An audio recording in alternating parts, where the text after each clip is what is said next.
Now at 9, severe weather ripped through the Mid-South yesterday, including at least one confirmed tornado in Mississippi. We take a look at some of the damage left after the storm. Plus, thieves broke into several cars and stole 2 of them overnight, all along one street in Cordova, what investigators are revealing tonight. And what's next for the Germantown Country Club? We take a look at what city leaders there are discussing ahead of their meeting next week.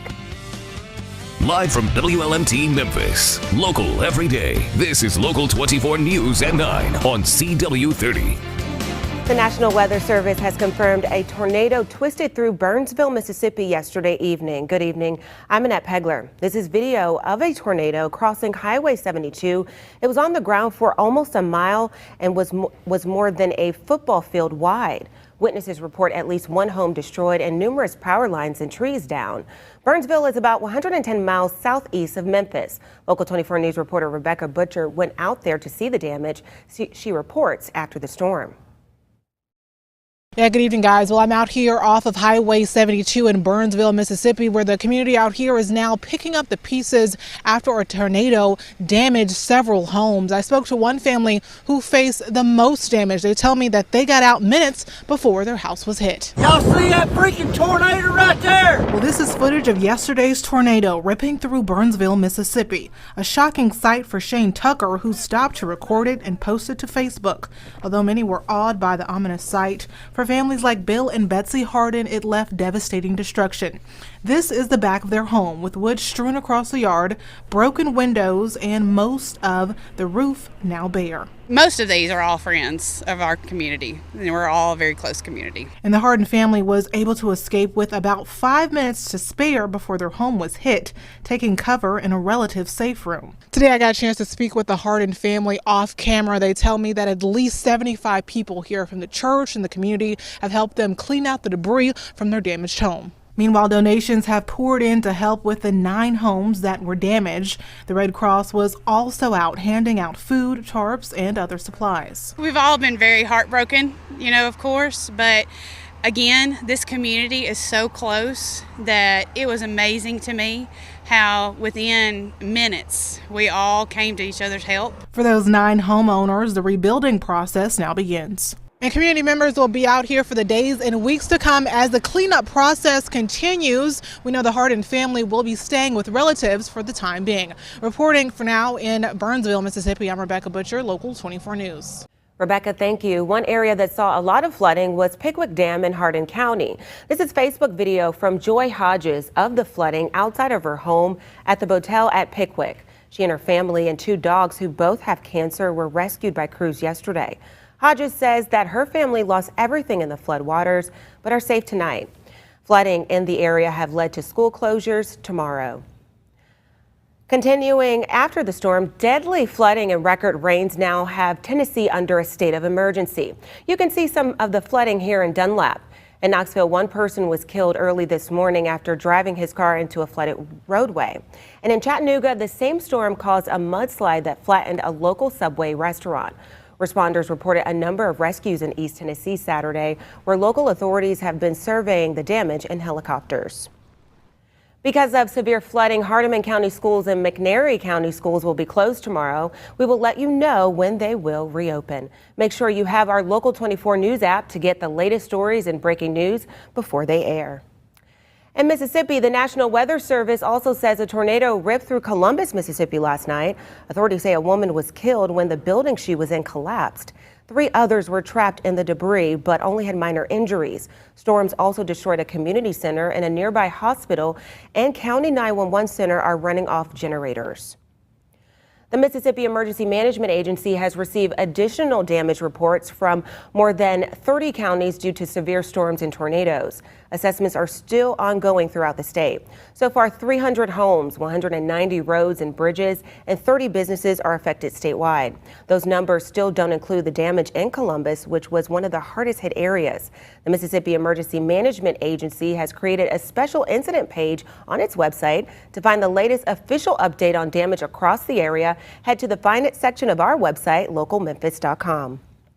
As of right now, I-24 eastbound at mile marker 42 is closed in Knoxville because of a mudslide. TDOT expects the road to be closed for a week. A Van Leer water system outage in Dixon County is impacting about 200 customers. Those people are being told to boil their water before drinking it. Tennessee Highway Patrol units working various events indoor, including door-to-door evacuations in Van Buren County. Human Services reports 16 shelters are open in Tennessee, with 64 on standby. A local crime alert tonight. Shelby County deputies say thieves broke into 10 cars in Cordova early this morning. 2 other vehicles were stolen. The break-ins happened between the 1400 and 1500 block of Goodlick Grove Cove at around 1 a.m. Investigators say all of the cars were unlocked and several items were taken, but no weapons were stolen. There is surveillance video of the area, which detectives are looking at.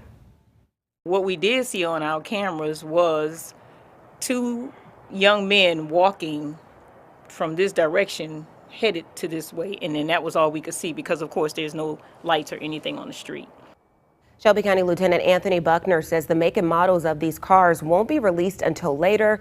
Anyone with information about these crimes, please call the Shelby County Sheriff's Department.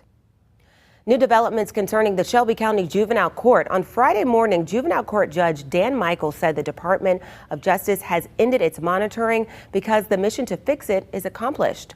Local 24 News reporter Mike Matthews has this continuing coverage. You see the building behind me, the Juvenile Court Center over there? That's got some mileage on it, a lot of it, and it needs to be taken care of pretty fast. The Shelby County Juvenile Court emptied out early on this rain-drenched morning. Court employees were going to the annual State of the Juvenile Court System. Weather is never good for this event. Last year, if you remember, we canceled this because of snow.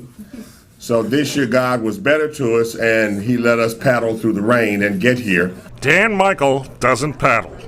The juvenile court judge is known for wearing a cowboy hat and boots while on the bench. He told employees he would do what he could to raise their salaries to the levels of other juvenile courts. I'm going to fight for that, folks. I'm not going to let it slide. To make the system better, a new jail for juveniles is an absolute necessity, he says. It's critical. We can't really rehabilitate this building, which was begun in 1936, until we move the detainees out of the building. So it's critical that we have a facility that serves the needs of these children pending trial so that we can then begin to build the historic building across the street. Judge Michael says Shelby County has the highest number of people living in poverty in the state. When you have poverty, you have crime, he says. And it means there are some juveniles who are being treated as adults. Right now, across the street in the detention center, we've got 9 young adults charged with first-degree murder.